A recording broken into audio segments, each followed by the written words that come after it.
नमस्कार दोस्तों, मैं अमन स्वागत करता हूं आपके अपने YouTube चैनल एजुकेशन हब पे। यह बिहार शिक्षक भर्ती के NCERT based question answer series के इतिहास का 16वां क्लास है और हम देख रहे हैं क्लास 7 के इतिहास को, जो कि मध्यकालीन भारत के इतिहास पर आधारित है और यह कक्षा 7 के इतिहास का अंतिम अध्याय है। ये जो अध्याय है वो है क्षेत्रीय संस्कृतियों का निर्माण, जिससे कि कुल 27 प्रश्न है। तो चलिए शुरू करते हैं। तो यहाँ पे पहला क्वेश्चन पूछा गया है कि मुगल कालीन चित्रकला से संबंधित नीचे दिए गए कथनों में से कौन सा कथन सत्य है। तो पहला कह रहा है कि अकबर, जहांगीर एवं शाहजहां ने कुशल चित्रकारों को संरक्षण प्रदान किया, जो प्राथमिक रूप से इतिहास एवं काव्यों की पांडुलिपियां चित्रित करते थे, जो कि बिल्कुल आपका सही है। और दूसरा कह रहा है कि पांडुलिपियों में दरबार के दृश्य, लड़ाई तथा शिकार के दृश्य और सामाजिक जीवन के अन्य पहलू चित्रित किए जाते थे। तो ये भी आपका सही है। तो इस प्रकार से आपका सही ऑप्शन होता है सी वाला, कि एक और दो दोनों सही हैं। अगला जो क्वेश्चन है वो कह रहा है आपका कि नीचे दिए गए कथनों में से कौन सा कथन सत्य है। तो पहला आपका कह रहा है कि मछली एवं चावल को गरीब बंगालियों की भोजन की सूची में प्रमुख स्थान प्राप्त है, जो कि बिल्कुल आपका सही है। दूसरा कह रहा है कि बंगाली साहित्य एवं स्थापत्य में मछली का कहीं भी उल्लेख नहीं किया गया है। तो ये गलत है, क्योंकि कई सारे बंगाल साहित्यों में हमें मछली का उल्लेख मिलता है। और तीसरा कह रहा है आपका कि बंगाली ब्राह्मणों को मछली को भोजन में शामिल करने की अनुमति नहीं है। तो यह भी आपका गलत है, क्योंकि बेसिक तौर पे वहाँ के जो बंगाली ब्राह्मण हैं वो मछली को भोजन में शामिल करते हैं, क्योंकि मछली वहाँ पर शुभ मानी जाती है। तो इस प्रकार से आपका सही ऑप्शन होता है ए वाला, कि केवल पहला सही है और बाकी दोनों आपके स्टेटमेंट गलत हैं। किस प्रकार से गलत है मैंने आपको बताया। अब जानते हैं इसके बारे में कि बंगाल एक नदी तटीय मैदान है, जहाँ मछली एवं धान का उपज बहुत अधिक मात्रा में होता है। मछली पकड़ना वहाँ का प्रमुख धंधा है और बंगाली साहित्य में मछली का स्थान स्थान पर उल्लेख हमें मिलता है। मंदिरों और बौद्ध विहारों की दीवारों पर जो मिट्टियों की पट्टियाँ लगी हैं, उनमें भी मछली को साफ करते हुए टोकरियों से भरकर बाजार लेकर जाते हुए दर्शाया गया है। ब्राह्मणों के बेसिक तौर पे जो उनका भोजन है उनमें शामिल करने की मछलियों को अनुमति बेसिक तौर पे नहीं थी, लेकिन स्थानीय आहार में मछलियों की लोकप्रियता को देखते हुए ब्राह्मण धर्म के लोग भी बेसिक तौर पे अपने भोजन में मछलियों को शामिल करना शुरू कर दिए। तो इस प्रकार से आपका ये वाला ऑप्शन दोनों किस प्रकार से गलत होते हैं मैंने आपको बताया। अगला जो क्वेश्चन है कथन और कारण से है। तो यहाँ पर कथन जो कह रहा है कि बंगाल में स्थानीय देवी देवता जो पहले गांवों में छान छप्पर वाली झोपड़ियों में पूजा किए जाते थे, 18वीं 19वीं सदी में उनकी प्रतिमाएं मंदिरों में स्थापित की जाने लगी, जो कि बिल्कुल आपका सही है। कारण जो कह रहा है कि 18वीं 19वीं शताब्दी में बंगाल के गांव के स्थानीय लोगों ने मंदिर बनाने की शैली सीख ली थी। तो कारण इसका गलत आता है, जबकि कथन सही है। तो इस प्रकार से आपका सही ऑप्शन होता है सी वाला, कि कथन तो सही है लेकिन कारण गलत है। अब जैसा कि जानते हैं कि बंगाल में यूरोप की व्यापारिक कंपनियां आ जाने से नए आर्थिक अवसर प्राप्त हुए और जिन कारणों से निम्न सामाजिक समूह, जैसे कि कालू जिसे हम लोग तेली कहते हैं, केसरी जिसको कि हम लोग धातु घट्टा के कारीगर कहते हैं, इन्होंने लाभ उठाया और जैसे जैसे लोगों की सामाजिक आर्थिक स्थितियां सुधरती गई, उन्होंने विभिन्न स्मारकों के निर्माण के माध्यम से अपनी प्रतिष्ठा की घोषणा कर दी। जो स्थानीय देवी देवता पहले गाँव में छान छप्परों वाली झोपड़ियों में पूजे जाते थे और बेसिक तौर पे वो ब्राह्मणों के द्वारा मान्यता प्राप्त कर दी गई और साथ ही साथ उनकी प्रतिमाएं कहाँ पर मंदिरों में स्थापित की जाने लगी। तो यहाँ पे ये कारण नहीं था कि शैलियाँ सीख ली थे, रीजन ये था कि 18वीं 19वीं शताब्दी में यूरोपीय कंपनियाँ आई और उसके बाद उन लोगों के पास पैसे बढ़े और उनसे एक नई कलाओं को उन लोगों ने सीखा और इस कारण से बेसिक तौर पर उनको छान छप्परों से मंदिरों में स्थापित कर दिया। अगला जो क्वेश्चन है कि दोचाला और चौचाला स्थापत्य कला शैली का संबंध किस क्षेत्र से है। तो जब आप दोचाला और चौचाला के बारे में पढ़ते होंगे तो नाम आता है बंगाल मतलब कि बंगाल के क्षेत्र का। तो यहाँ पर आपका होता है क्या है कि दोचाला मतलब होता है दो छतों वाली और चौचाला मतलब होता है चार छतों वाली। तो यहाँ पे है कि बंगाल में मंदिरों की शक्ल की आकृतियाँ जो होती थी वह छप्पर और झोपड़ियों की तरह क्या होती थी, दोचाला और चौचाला बनती थी। तो इसी को यहाँ पर आपका कहा गया है दोचाला और चौचाला, कि जहाँ पे दो छतों वाली मंदिरें बनती थी उसे दोचाला मंदिर कहा जाता था और जहाँ पर चार छतों वाली मंदिरें बनती थी उसे चौचाला मंदिर कहा जाता था। तो यह बंगाल के स्थापत्य कला की शैली है। अगला है आपका कि बंगाल में पीर श्रेणी में कौन कौन लोग शामिल थे। तो बात करते हैं बंगाल में पीर श्रेणी में हिंदू देवी देवता भी थे, और यहाँ पर आपका दोनों ऑप्शन एक ही है कि मतलब हिंदू देवी देवता थे और यहाँ पर जीवात्माएं थीं, और इस प्रकार से आपका डी ऑप्शन दिया है। तो यहाँ पे हम डी को ही मानेंगे क्योंकि ए और बी दोनों सेम ही है। तो बात करते हैं बेसिक तौर पे कि पीर जो है फारसी भाषा का शब्द है और जिसका अर्थ होता है आध्यात्मिक मार्गदर्शक। प्रारंभ में बाहर से आकर बंगाल में बसने वाले लोग यहाँ पर अधिकतर मतलब बेसिक तौर पे आर्थिक परिस्थितियों में रहने के लिए कुछ व्यवसाय और आश्वासन चाहते थे। ये सुख सुविधाएं तथा आश्वासन उन्हें समुदाय के नेताओं से प्रदान की। ये नेता बेसिक तौर पे शिक्षकों और नागरिकों की भूमिका भी अदा करते थे। कभी कभी ऐसा समझा जाता था कि इन नेताओं के पास अलौकिक शक्तियाँ हैं। स्नेह और आदर से लोग इन्हें पीर कहते थे, और इन पीर की श्रेणियों में जो थे वह संत थे, सूफी और अन्य धार्मिक महानुभाव जैसे कि साहसी, उपनिवेशी, देवत परमात्मा और सैनिक एवं योद्धा, विभिन्न हिंदू तथा बौद्ध देवी देवता, यहाँ तक कि जीवात्माएं भी इनमें शामिल होती थी। पीरों की पूजा की पद्धति भी बहुत लोकप्रिय हो गई और उनकी मज़ारें बंगाल में सरस्वत बेसिक तौर पे कई जगहों पे हमें देखने को मिली। तो यहाँ पे होता क्या है कि अगर पीर की बात आ जाए तो बंगाल में पीर में कौन कौन थे, सूफी संत, वो सभी लोग जो बेसिक तौर पे क्या थे कि आध्यात्मिक मार्गदर्शक थे, उन सभी लोगों को पीर की श्रेणी में शामिल किया गया। अगला है आपका कि बंगाल के संदर्भ में नीचे दिए गए कथनों पर विचार कीजिए, और यहाँ पे कह रहा है कौन सा कथन सत्य है। तो पहला जो आप कह रहे हैं कि 16वीं शताब्दी में बंगाल पर मुगलों का नियंत्रण स्थापित होने पर उन्होंने कलकत्ता को अपनी राजधानी बनाई। तो आपने पता है कि मुगलों ने कभी भी कोलकाता को अपनी राजधानी नहीं बनाई थी, तो इस प्रकार से पहला वाला स्टेटमेंट आपका गलत होता है। दूसरा है कि मुगल अधिकारियों और कर्मचारी लोग भूमि प्राप्त करके अक्सर उस पर मस्जिदें बना लेते थे जो इन इलाकों के धार्मिक रूपांतरण के केंद्रों के रूप में काम आती थी। तो यह स्टेटमेंट आपका बिल्कुल सही है। इस प्रकार से आपका बी वाला सही है कि केवल दूसरा सही है। अगला जो क्वेश्चन है कि बंगाली साहित्य के संदर्भ में नीचे दिए गए कथनों में से कौन सा कथन असत्य है। यहाँ पे असत्य पूछा यानी कि कौन सा कथन गलत है। तो पहला कह रहा है कि बंगाली के प्रारंभ साहित्य को दो श्रेणियों में बांटा जा सकता है। एक श्रेणी संस्कृत की श्रेणी है तथा दूसरी जो है स्वतंत्र है, तो जो कि आपका बिल्कुल सही है। दूसरा कह रहा है कि बंगाली साहित्य की पहली श्रेणी के ग्रंथों का काल निर्धारण सही नहीं किया जा सकता है, जबकि दूसरी श्रेणी के ग्रंथों के काल का निर्धारण करना अपेक्षाकृत सरल है। तो ये वाला आपका गलत होता है, और इस प्रकार से आपका बी वाला ऑप्शन सही है कि केवल दूसरा वाला असत्य, पहला वाला सत्य है। अब यहाँ पे दूसरा वाला असत्य क्यों है, तो इसको भी हम लोग बेसिक तौर पे जान लेते हैं कि पहली श्रेणी में ग्रंथ काल का निर्धारण करना अपेक्षाकृत सरल है, क्योंकि ऐसे अनेक पांडुलिपियां पाई गई जिनमें इंगित किया गया कि उनकी रचना किस काल अवधि में किया गया है, जबकि दूसरी श्रेणी की कृतियां मौखिक रूप से कही और सुनी जाती थीं, इसलिए उनके कालों का निर्धारण सही नहीं किया जा सका। वे खास करके पूर्वी बंगाल में लोकप्रिय थी, जहाँ पर ब्राह्मणों का प्रभाव अपेक्षाकृत कम था। अगला जो क्वेश्चन है कि मंगल काव्य किस क्षेत्र से संबंधित है। तो ऑप्शन है कि यहाँ पे आपका मंगल काव्य की अगर बात करें तो किस साहित्यिक कृति किसकी, तो आपका सही ऑप्शन होता है बंगाल की यह साहित्यिक कृति है, तो आपका दूसरा ऑप्शन सही होता है। अगला क्वेश्चन है कि आधुनिक बंगाल भाषा के विकास के किस भाषाओं का योगदान रहा। तो यहाँ पर आपका बात करें तो आधुनिक बंगाली भाषा के विकास में जिन जिन भाषाओं का योगदान रहा उसमें संस्कृत भी आती है, फारसी भी आती है, जनजातीय भाषाएं भी आती हैं और यूरोपीय भाषाएं भी आती हैं। तो इस प्रकार से आपका सही ऑप्शन होता है डी वाला कि इन सभी भाषाओं का योगदान रहा। अगला है कि बंगाली भाषा का उद्भव किस भाषा से हुआ है। तो बात करते हैं बंगाली भाषा का उद्भव जो है वह संस्कृत भाषा से हुआ है, तो आपका सही ऑप्शन होता है ए वाला। यहाँ पे जानते हैं कि बंगाली भाषा संस्कृत से निकली हुई भाषा मानी जाती है।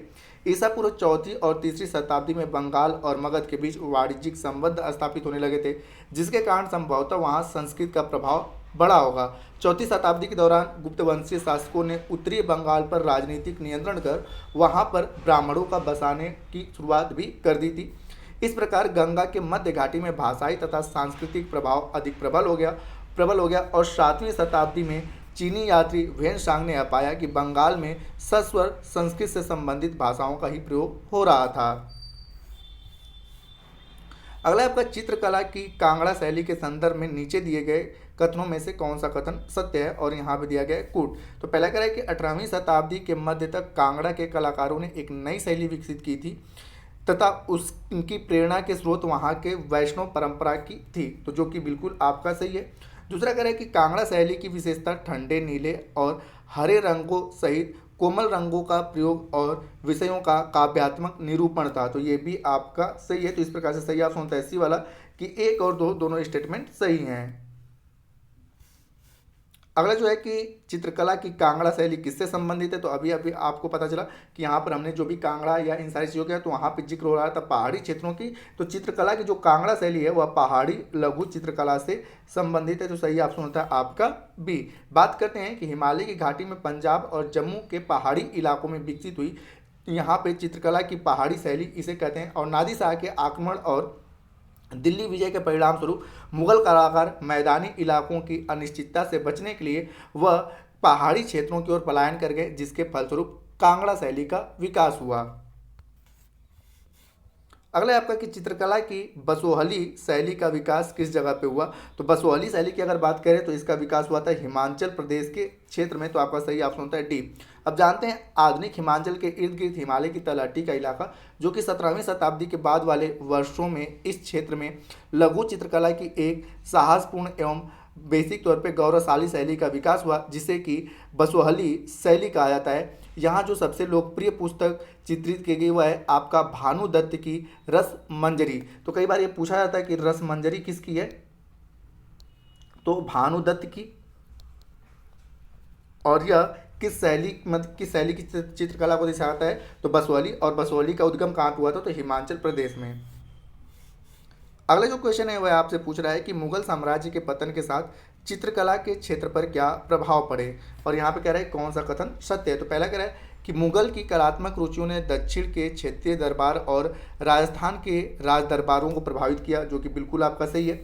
और दूसरा कह रहा है कि मुगल चित्रकला के प्रभाव के कारण दक्षिण भारत और राजस्थान के क्षेत्रीय राजाओं ने चित्रकला की अपनी विशिष्ट विशेषताओं को खो दिया।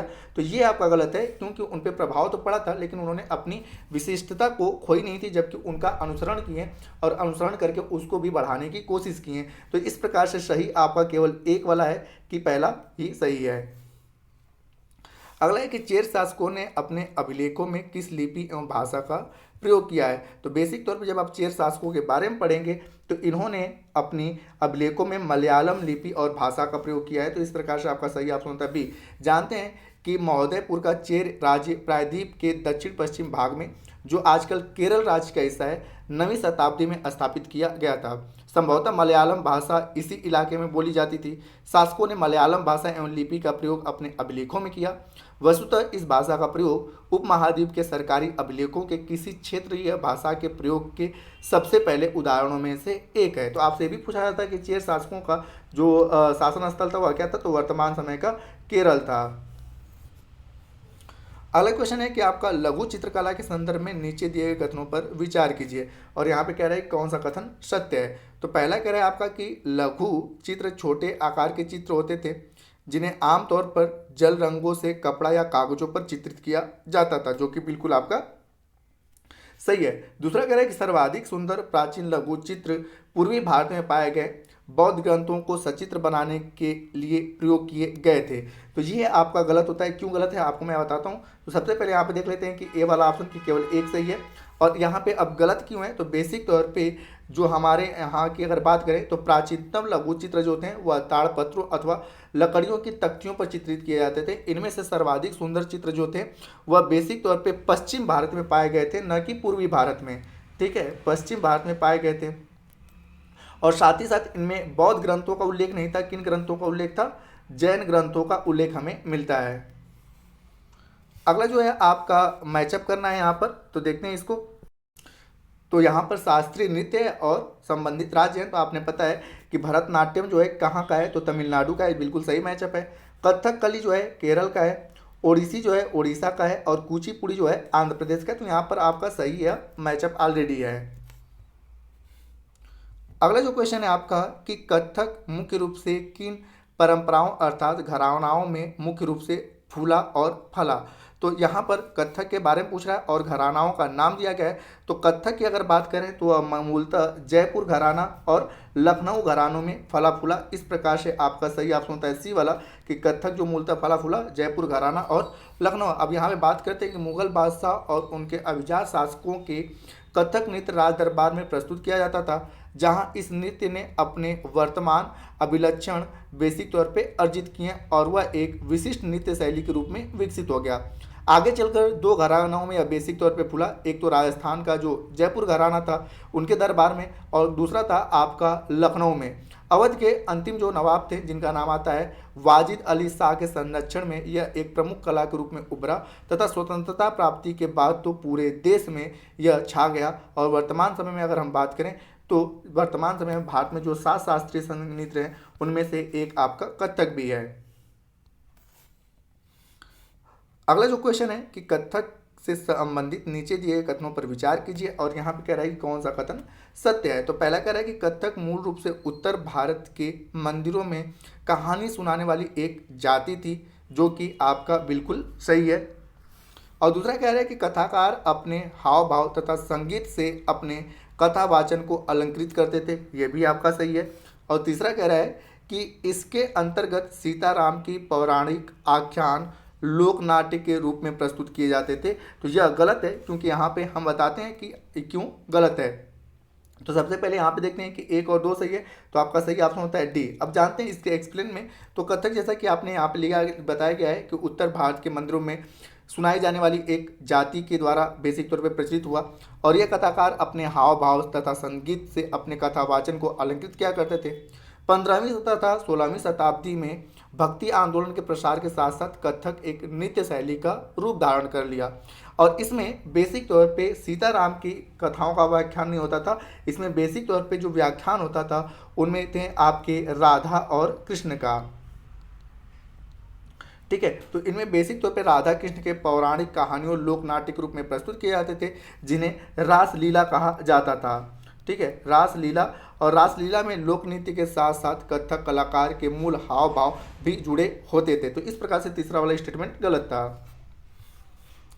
अगला जो क्वेश्चन है कि व्याख्या दिया गया है और आपको बताना है कि यह किसके बारे में है। तो 19वीं शताब्दी में ब्रिटिश लोग इस क्षेत्र को, जहां आज का अधिकांश राजस्थान स्थित है, उसे राजपूताना कहते थे। इससे यह समझा जा सकता है कि वह एक ऐसा प्रदेश था जहां केवल अथवा प्रमुख रूप से राजपूत ही रहा करते थे। लेकिन यह बात आंशिक रूप से ही सत्य है कि राजस्थान के राजपूतों के अलावा अन्य लोग भी वहाँ पर रहते थे। तो वहाँ पे कौन लोग रहते थे? तो थे कथक लोग। तो आया सारा स्टेटमेंट किसका है? कथक के बारे में। सही ऑप्शन होता है ए। तो जैसा आपने पता है कथक नृत्य जो है शैली उत्तर भारत के अनेक भूभाग से जुड़ी है। कथक शब्द का अर्थ जो बेसिक तौर पे कथक शब्द जो है कथा से निकला है। कथक जो है वह कथा से निकला है, और जिसका प्रयोग संस्कृत तथा अन्य भाषाओं में कहानी के लिए किया जाता है। तो बेसिक तौर पे यहाँ पे जो पूरा आपका स्टेटमेंट दिया गया वह कथक के बारे में दिया गया है। अगला है कि ब्रिटिश लोग किस क्षेत्र को राजपूताना कहते थे?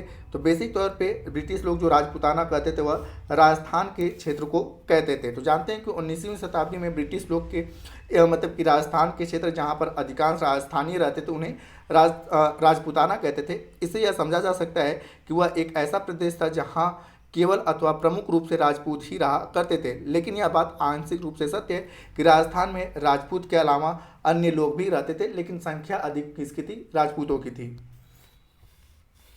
अगला क्वेश्चन है कि राजस्थान के संदर्भ में चारण भाट कौन लोग हैं? तो चारण भाट की अगर बात करें तो कहानी, काव्य एवं गीत गाने वालों को राजस्थान में क्या कहा जाता है? चारण भाट के नाम से जाना जाता है। अक्सर कर यह माना जाता है कि राजपूतों ने राजस्थान में एक विशिष्ट संस्कृति की पहचान दी।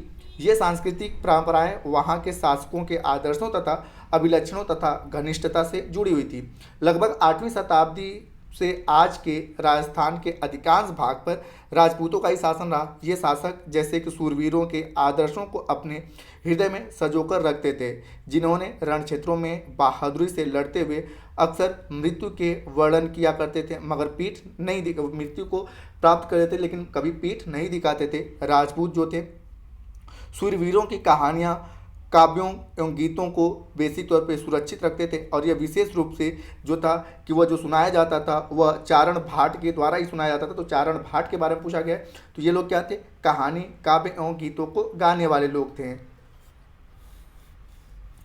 अगला आपका यहाँ पर है कि जिन्होंने भी उड़ीसा को जीता, जैसे कि मुगल, मराठे, अंग्रेजी ईस्ट इंडिया कंपनी, सबने जगन्नाथ मंदिर पर अपना नियंत्रण स्थापित करने का प्रयास किया।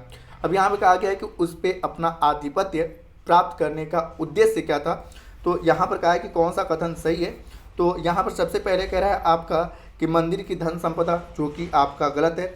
दूसरा कह रहा है कि मंदिर के सामाजिक एवं राजनीतिक मामलों पर महत्व के कारण, तो ये बिल्कुल आपका सही है। और तीसरा कह रहा है कि मंदिर पर नियंत्रण करने से स्थानीय जनता के द्वारा उनके शासन को मिलने वाली स्वीकार्यता, तो ये भी आपका सही है। तो आपका सही ऑप्शन होता है बी वाला कि 2 और 3 सही है, पहला वाला गलत है। तो जानते हैं कि जैसे जैसे जगन्नाथ मंदिर को तीर्थ यात्राओं का केंद्र के रूप में महत्व प्राप्त होता गया, सामाजिक तथा राजनीतिक मामलों में भी इसकी सत्ता बढ़ती गई। जिन्होंने भी उड़ीसा को जीता, सबसे पहले इन मंदिरों पर अपना नियंत्रण स्थापित करने का प्रयत्न किया, क्योंकि वे सब यह महसूस करते थे कि मंदिर पर नियंत्रण प्राप्त करने से स्थानीय जनता में उनके शासन की स्वीकार्यता बढ़ जाएगी। अगला जो क्वेश्चन है कथन और कारण का है। तो यहाँ पे कथन कह रहा है कि जगन्नाथ मूलतः एक स्थानीय देवता थे, जिन्हें आगे चलकर विष्णु का रूप मान लिया गया, जो कि बिल्कुल आपका सही है। कारण कह रहा है कि आज भी जगन्नाथ की काष्ठ प्रतिमा स्थानीय जनजातियों के लोगों के द्वारा बनाई जाती है, तो यह भी आपका सही है। तो इस प्रकार से आप देख सकते हैं कि कथन और कारण दोनों सही हैं, और कारण जो है कथन की सही व्याख्या कर रहा है, क्योंकि स्थानीय लोग काष्ठ की प्रतिमा बनाते हैं। इसका स्वरूप यह है कि पहले जो थे जगन्नाथ एक स्थानीय रूप में देवता थे, बाद में उन्हें विष्णु का स्वरूप मान लिया गया। तो आपका सही ऑप्शन होता है ए। आगे कि पुरी का जगन्नाथ मंदिर कहाँ पर है। तो हम सभी ने पता है कि पुरी का जगन्नाथ मंदिर उड़ीसा में स्थित है, और जगन्नाथ का अर्थ होता है दुनिया का मालिक, यानी कि जो विष्णु का पर्यायवाची है। अगला जो क्वेश्चन है कि मणि प्रवालम क्या है। तो बेसिक तौर पे मणि प्रवालम जो है भाषा शैली है। अब यहाँ पे किसकी भाषा शैली है। तो मणि प्रवालम जैसे कि मैंने बताया कि भाषा शैली है, और 14वीं सदी का एक ग्रंथ जो है लीला तलिकम, जो व्याकरण तथा काव्यशास्त्र का विषय है, मणि प्रवालम शैली में लिखा गया है। मणि प्रवालम शब्द का शाब्दिक अर्थ है हीरा और मूंगा, और जो यहाँ दो भाषा संस्कृत और क्षेत्रीय भाषा के साथ साथ प्रयोग के संकेत करके यहाँ पर ये मिलता है। इसका जो अंतिम क्वेश्चन है वो है कि नीचे दिए गए कथनों में कौन सा कथन सत्य है। यहाँ पे पहला जो कह रहा है वो कह रहा है कि केरल के मंदिर रंगमंच, जिसकी परंपरा इस युग तक खोजी जा सकती है, संस्कृत के महाकाव्यों पर आधारित था, जो कि बिल्कुल आपका सही है। दूसरा है कि मलयालम की पहली साहित्यिक कृति तेलुगु की ऋणी है, तो ये आपका गलत होता है। तो इस प्रकार से आपका सही ऑप्शन होता है एक ही, केवल पहला सही है। अब दूसरा किस प्रकार से गलत है। तो मलयालम की जो पहली साहित्यिक कृति जो लगभग 12वीं शताब्दी की बताई जाती है, प्रत्यक्ष रूप से संस्कृत की ऋणी है। साथ साथ चेर लोग संस्कृत की परंपराओं से बहुत कुछ ग्रहण किए हैं। तो वह किसकी, तेलुगु की ऋणी नहीं है, वह किसकी ऋणी है, संस्कृत की ऋणी है। ठीक है। तो दोस्तों ये कक्षा 7 का NCERT based question answer series के इतिहास का यह अंतिम चैप्टर था। अब हम लोग शुरू करेंगे कक्षा 8 को, और 2 दिनों में हम कक्षा 8 को समाप्त करके फिर हम लोग आ जाएंगे साइंस वाले सेक्शन पे। तो उम्मीद करता हूँ कि आपको यह वीडियो पसंद आ रहा होगा। वीडियो पसंद है वीडियो को लाइक करें, कमेंट करें तथा अपने दोस्तों के साथ शेयर करें, और चैनल पर नए हैं तो चैनल को सब्सक्राइब अवश्य करें। तथा इस पीडीएफ को प्राप्त करने के लिए आप हमारे टेलीग्राम से जुड़ सकते हैं, जिसका लिंक वीडियो के डिस्क्रिप्शन में दिया हुआ है। तो वीडियो के अंत तक बने रहने के लिए धन्यवाद। मिलते हैं जल्दी नेक्स्ट वीडियो में।